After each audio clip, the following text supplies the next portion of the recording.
Good morning guys, ayan. So makikita natin dito sa area ng Visayas and Luzon ay maaliwalas ang ating panahon.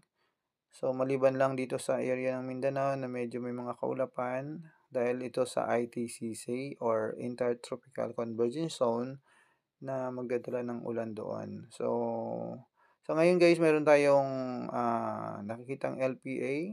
Hindi lang natin nakikita dito kasi wala pa siya nasa labas pa ng ating PER, pero ito ay papasok at, siguro baka bukas or sa susunod na araw.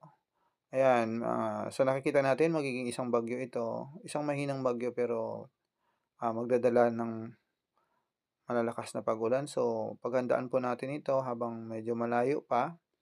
Yun lamang po, hingi lang po ako ng like and subscribe. Marami pong salamat sa inyong pagtangkilik.